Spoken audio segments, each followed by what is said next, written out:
Всем привет! И сегодня мы с вами находимся на заброшенном заводе.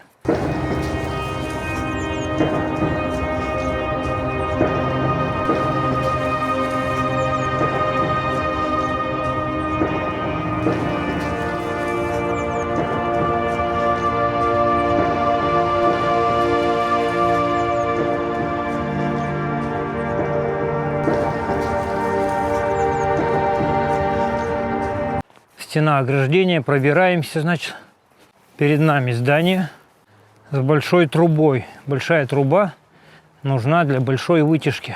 То есть хорошая вытяжка должна быть на заводе.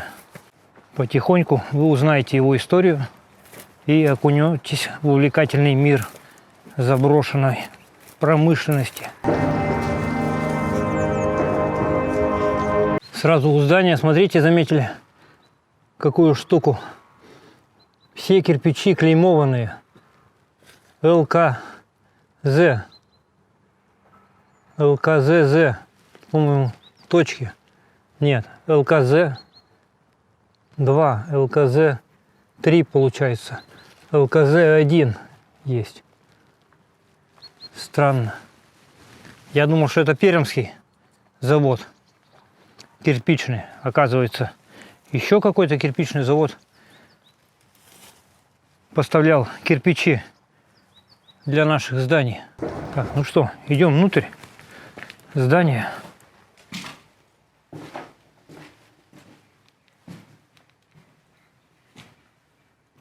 Так, вот сразу у нас почему-то мы попадаем в такое облицованное кафелем помещение. Смотрите, вот здесь. Здесь.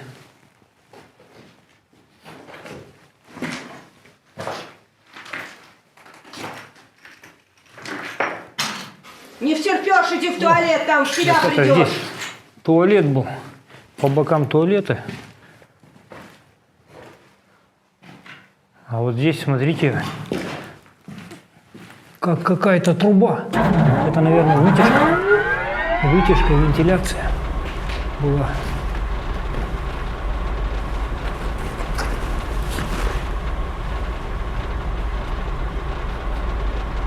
Эта часть уже пристроена. То есть, возможно, здесь был пункт питания, скорее всего, потому что все сходится на этом. Ну, какие мы молодцы. Сходу попали в столовку. Да, вот вентиляция, вытяжка. Поесть это я люблю.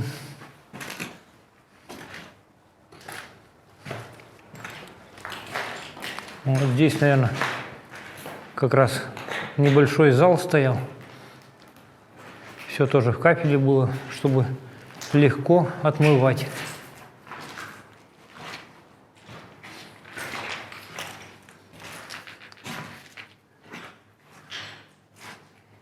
Или наоборот, варочная еще. Варочные плиты, как вариант. Вот там наверху видна вытяжка. Еще торчит, даже металлисты ее не срезали.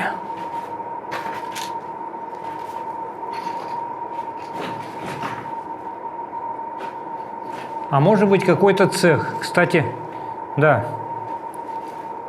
Я не подумал, но может быть здесь был какой-то цех как раз по производству химической кислоты или каких-то других химических реагентов. Может быть. Потому что для этого тоже необходима хорошая вытяжка. И стены должны быть покрыты таким неактивным кислотом и другой химией материалом, которым является кафель.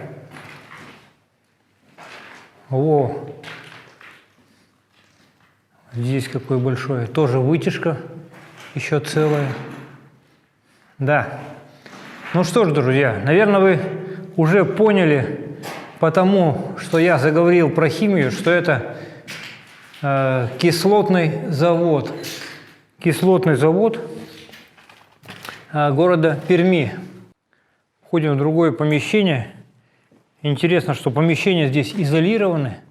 Вот там за стеной как раз, вот где стена с QR-кодом, было помещение, в котором мы только что были. И вот здесь стояла установка какая-то моторная. Скорее всего, вентиляторные движки, компрессор. То есть здесь была сама вентиляторная. Вот здесь видно, какой-то был подземный ход, но он сейчас заваленный. Ход коммуникаций. Пойдем дальше. Смотрите, какие большие потолки здесь.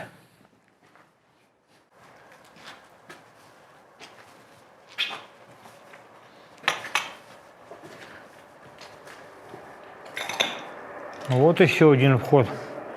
Вокруг везде видна такая ржавая жидкость, ржавая вода, кислая. Но оно и понятно. Как я уже сказал, мы с вами находимся на кислотном заводе. Берет он начало своей истории еще в 1800-х годах. Именно тогда было задумано строительство химзавода в Перми. Но осуществлено оно было, по-моему, если я не ошибаюсь, только в 1916 годах. И целью его было производство фосфатных удобрений. Да? Вытяжные короба еще живые.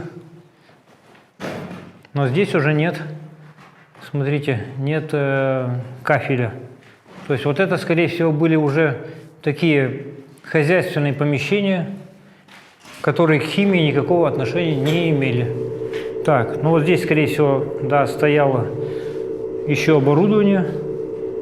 Вот видно, здесь стоял какой-то движок. Смотрите, вот эти вот пружины, они предназначены для гашения вибрации. Для гашения вибрации, чтобы вибрацию гасить от движка. И вот здесь вентиляционные короба сюда. Здесь сами улитки насоса, наверное, были. О.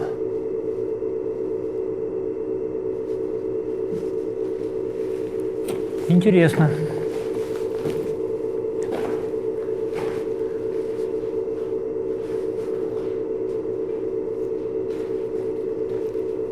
Вот еще одно помещение. Здесь, наверное, была пультовая. Смотрите, вот такие следы, не побеленные на стенах, говорят о том, что здесь располагалось какое-то оборудование. Кабельный канал вот внизу у нас есть. Да, вон там даже остатки кабелей еще не вытащили. Остатки кабелей видны. Все, здесь точно была пультовая. Различные щитки, электрооборудование, предохранители. Вот так все по кругу располагалось. А вот даже, смотрите, видно, как кабель проходил по стене. Вот так, это вот такие буквы Т, это не буквы Т, это следы крепежей кабеля. Вот так вот. И уходил вот туда, между кирпичами. Прикольно. Вот здесь тоже кабель был.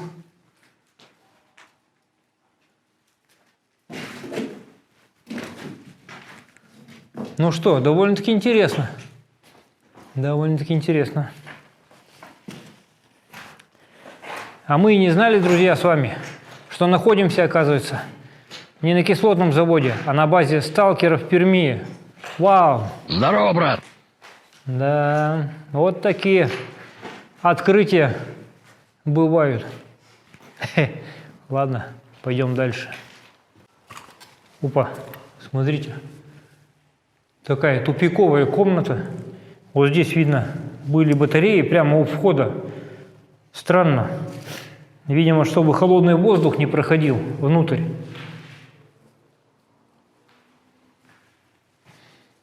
Так, освещение, вентиляция сюда приходила. Вот туда, наверное, уходила. Но какого-то оборудования здесь не видно, следов от оборудования. Возможно, был какой-то административный кабинет, может быть. Не знаю, у кого какие соображения, напишите. Мы не раз уже вместе решали такие вопросы и в обсуждении как бы рождалась истина, поэтому пишите.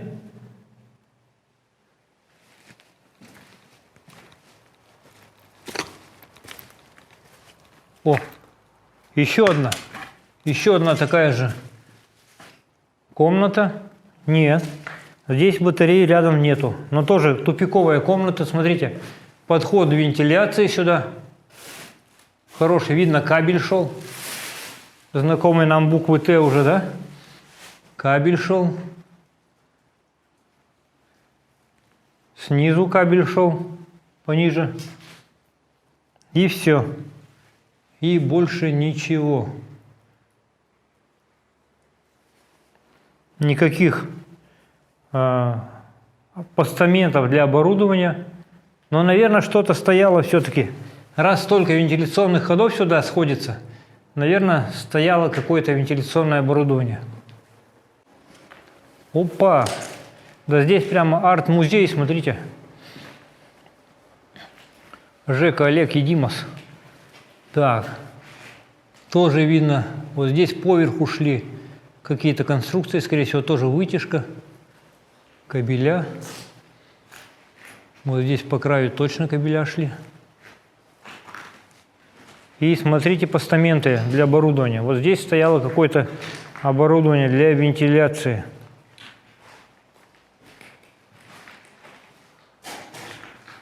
Прямо такое мощное оборудование. Здесь, скорее всего, движки. А вот на этих круглых постаментах я даже не знаю, что могло стоять. Кто знает, также прошу в комментариях написать, что здесь могло быть у нас. Очень интересно. Я такие еще не встречал нигде. Это первые в моей жизни подобные постаменты.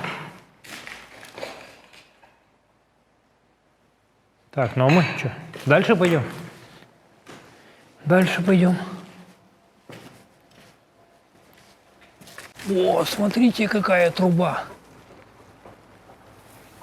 Интересно. Когда мы подходили сюда, мне казалось, что она является частью здания, заводского здания. Она стоит совершенно отдельно. Отдельно от здания. И вот какая вытяжка туда приходила. Возможно, как раз вот в этом большой комнате, последнюю мы которую смотрели, вот здесь она находится, да, как раз и были какие-то нагнетающие, как сказать, агрегаты, которые помогали создавать тягу в этой трубе. Вот это да.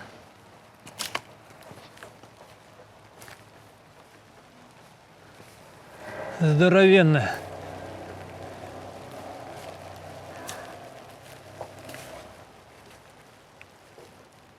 Сейчас попробуем внутрь забраться и посмотреть, что там, посмотреть трубу изнутри. Опа, вот он, вход в жерло. Смотрите, как красиво тоже сделаны. А вот здесь, смотрите, другие клеймы. Сейчас я заберусь и покажу вам.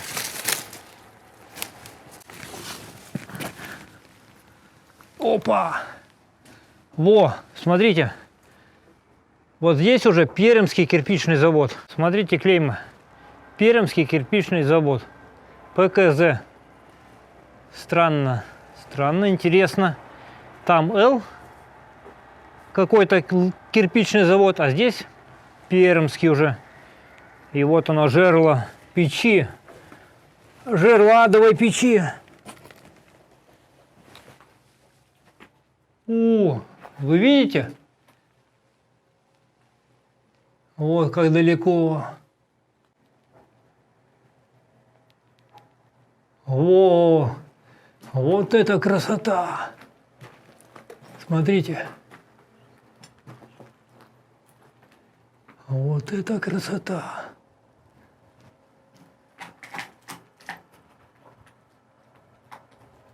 Вот это высота. И видите, Труба сделана как бы таким сужением кверху, для того, чтобы тяга постоянно усиливалась, чтобы воздух не переставал тянуть вверх, остывая, не переставал тянуть вверх. А вот здесь, смотрите, еще пара входов есть. И они с лестницей, с крыльцом. И какие-то низкие такие.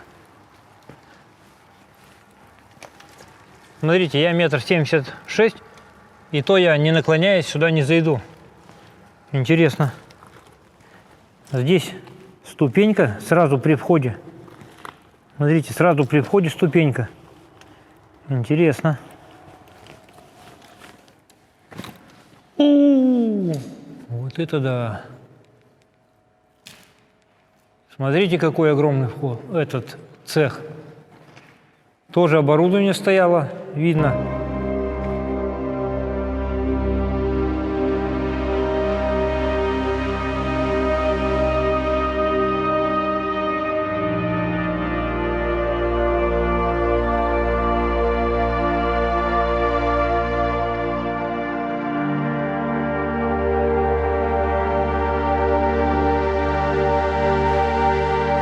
Вон там видно, какие трубы подходили, вытяжные. Вот тут был проход на второй этаж сюда. Дверь была. Видимо, были лестницы сделаны такие для подъема, для обслуживания именно оборудования на такой большой высоте. Вот такие дела. Огромный, конечно, огромный цех.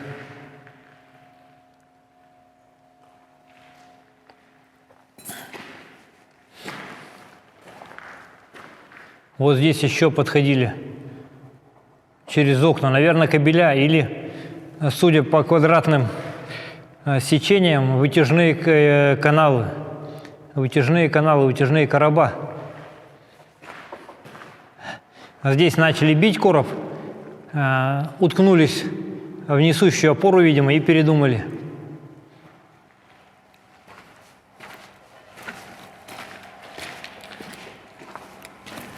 Второй вход.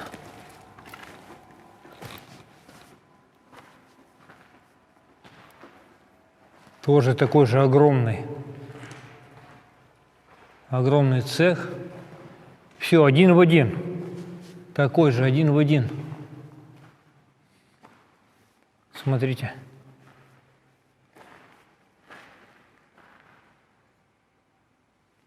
То есть сначала, видимо, в одном цеху создавалось давление, потом передавалось дальше. Или, возможно, одних агрегатов недостаточно было. А все они ведут, смотрите, все они ведут в то помещение, где мы были изначально. Помещение с кафельной плиткой. Точно, значит, тут, скорее всего, было само производство химических веществ. Именно там смешивались реагенты, проводилась реакция, и именно оттуда осуществлялась вытяжка опасных газов, вредных для здоровья. Вот еще один цех, большой. Смотрите, какой. О, тоже огромный по размерам. Тоже видно, стояло вот здесь какое-то оборудование. И посередине цеха сложен вот этот шлак или отходы, или какие-то вещества, которые мы с вами видели на подходах в самом начале ролика.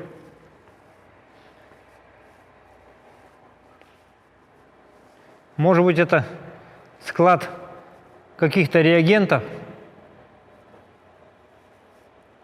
или склад, наоборот, отходов. Все покрыто мхом, таинственностью такой.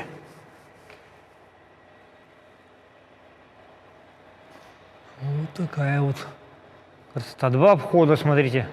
Два входа. Один широкий для техники, видимо. Второй для людей. И вот там видно, что за стеной у нас еще одно помещение. Сейчас посмотрим, что там. Вот оно, смотрите, это помещение.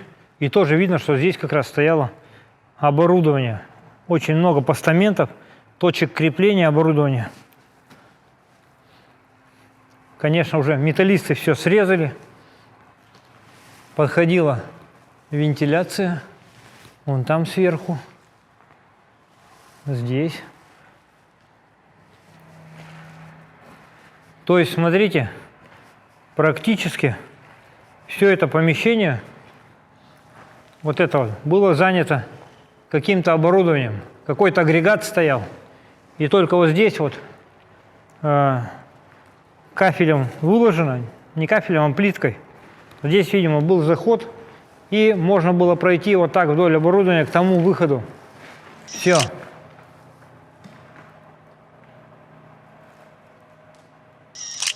Вот еще одно помещение. Такое много ответвлений. Ну, наподобие того помещения, в которое мы заходили первый раз. Сразу в которое зашли. Но здесь все кирпичом сделано. Нет кафеля. Вот здесь даже какой-то, смотрите, канал.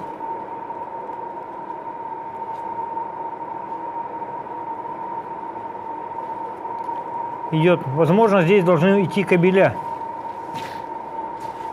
Вот здесь тоже.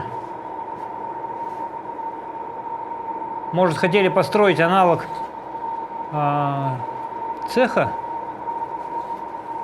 того же.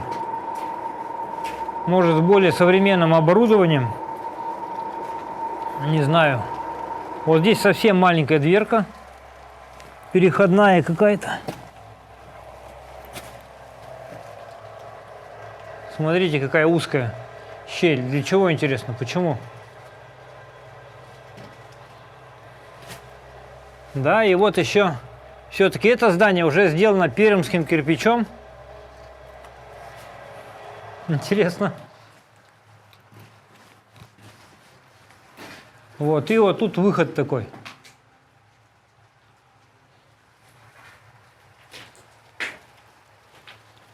Вот такой выход. Лестница. Кто-то колотил такую смешную лестницу, чтобы, видимо, забраться наверх. Может, как раз для того, чтобы срезать какие-то кабеля. А вон там еще одно помещение должно быть.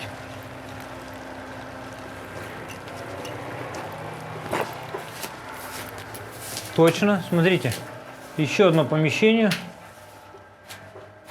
Здесь, смотрите, но это точно не снег, это какой-то химический осадок. И он здесь везде.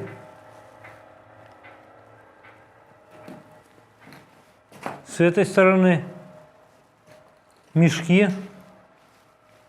То есть здесь было уже хранилище каких-то реагентов.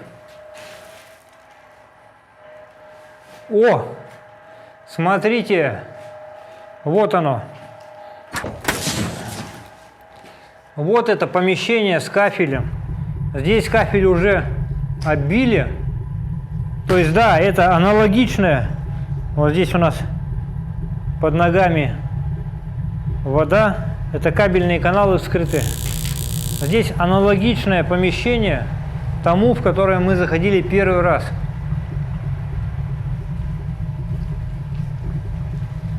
Смотрите.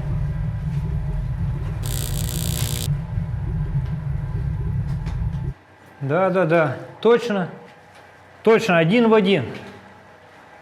Смотрите. Вот, и эти мешки еще раз подтверждают, что что здесь как раз проводились химические опыты. Здесь тоже и пол в кафеле, и на стенах кафель.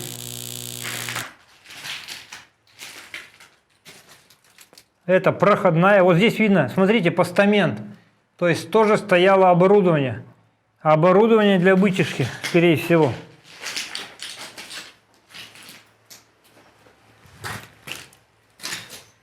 Вот так. Здесь непонятно, то ли это водой так было затоплено когда-то, то ли что. Смотрите, какой осадочек вышел. Но вот здесь-то, да, очень хороший осадок. Сейчас, кстати, проверим. У нас же с собой есть дозиметр. Посмотрим его показания. Показания вообще нормальные, в норме. 10 сотых микрозивертов в час. То есть, кроме химии, здесь ничего нет. Радиация отсутствует.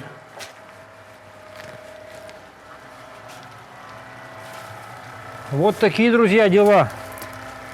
То есть два идентичных здания. Одно более старое, видимо, другое более новое были построены. Одна вытяжная труба на оба этих здания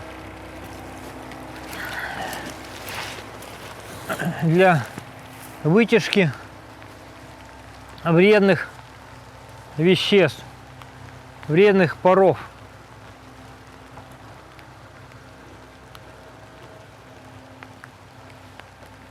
Сейчас еще походим здесь по территории, посмотрим, что у нас есть, что найду, как говорится, покажу, что не найду, не покажу.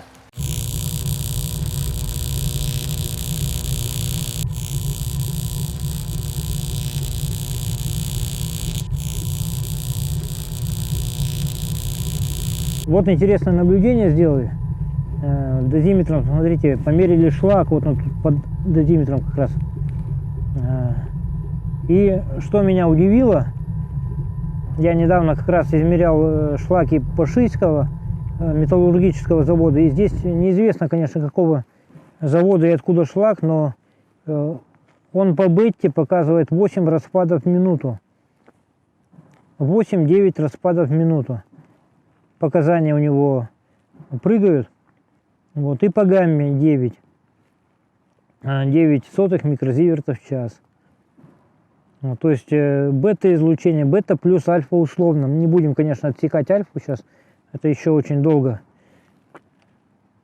Вот, то есть наверняка в шлаке большое количество природного урана присутствует. Это, конечно, не экологическая катастрофа, но так, ради любопытства, очень интересное наблюдение. Вот этот кусочек шлака, такой стеклообразный, похожий на горную породу, как же она называется, обсидиан. Вот. Вот так вот. Такие вот показания. Вот тоже интересное здание, сейчас посмотрим, удастся ли выяснить его предназначение. Тут видно двое больших ворот для заезда техники были.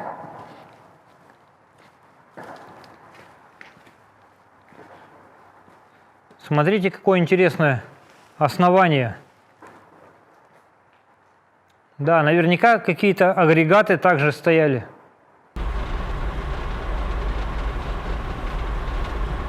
Интересно, столько агрегатов и ради чего?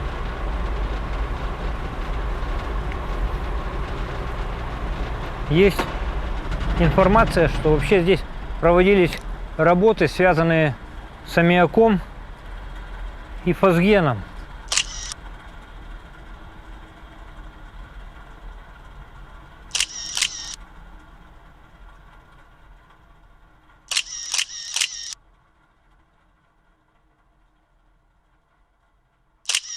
Неизвестно, какого плана были эти работы и для чего, но вот такая информация имеется.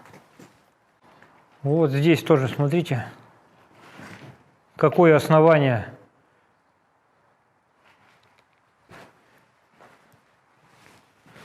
Тоже вот блок предохранителей, что ли. Похоже как. Стояло электрооборудование, кабельные каналы.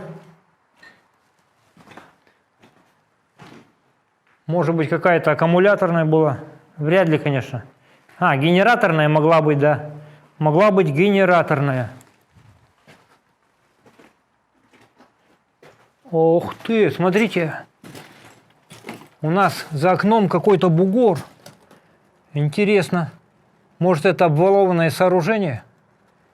Сейчас. Сейчас пройдем. Так. Да-да, смотрите, оно какое длинное. Вон там в окнах видно. Вот здесь подходили какие-то трубы. Уходят вниз, там все затоплено. Смотрите. И как раз уходят в сторону этого обвалованного сооружения. Явно нам туда. Здесь меньше стояло оборудование, но может быть было более мощное оборудование. Смотрите, какая вытяжка наверху. Наверху такая вытяжка здоровенная. Точно, смотрите. Это какое-то огромное обвалованное сооружение. Опа! Вот это досада, смотрите. Все дно затоплено. Тут лестницу кто-то ставил. Да, и вот там видно под водой. Сейчас попробую показать. У нас же есть мощный фонарь Визард C2 Pro, о котором я уже рассказывал. Вот, смотрите. Там проходят трубы, которые мы видели в предыдущем помещении. Они сюда выводят. Вон она идет. Вот так. Вон там даже виден какой-то ход под землю дальше. Сложно его назвать подземным ходом, потому что он сейчас и подводный, и дальше подводный получается. Подводный ход. Ого, прикольно. Так, но это сооружение мелковато. Ведь обвалованность, смотрите, как далеко идет. По логике вещей здесь должно быть еще одно сооружение. Пойдем поищем, посмотрим. Так, ну-ка. А смотрите, здесь колодцы. Ага, вот, они выходят туда. Возможно, не знаю, через них или сливали, или закачивали, наоборот, туда что-то. После этого это что-то подавалось вот в это здание по трубам.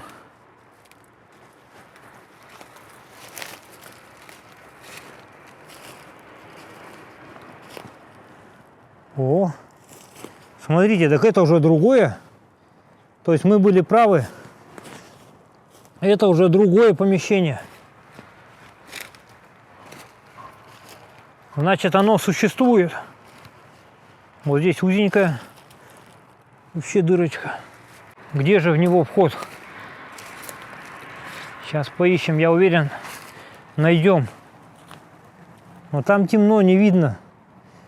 Не видно света. Есть ли он вообще?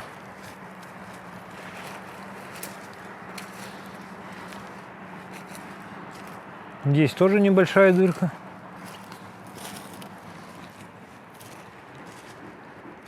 В этих помещениях мы уже были с вами.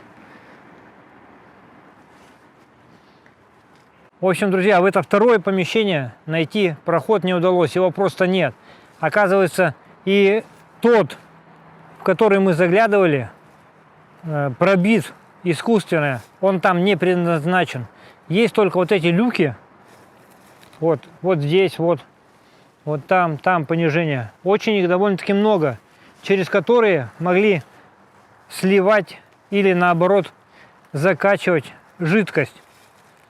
То есть это не что иное, как обвалованное подземное хранилище для жидкости.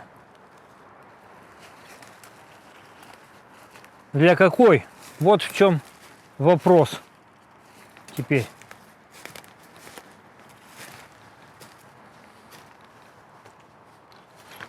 Смотрите, какая аномальная береза. Из одного ствола растет 4. И вот там тоже. Может, это какая-то жидкость для мутации здесь хранилась. Смотрите. 1, 2, 3, 4, 5. 5 стволов из одного. Но это точно мутация. И причем не единичная. Ну что, друзья, все, подошло к концу наше путешествие. Уходим мы с объекта. Надеюсь, вам было интересно. Пока-пока.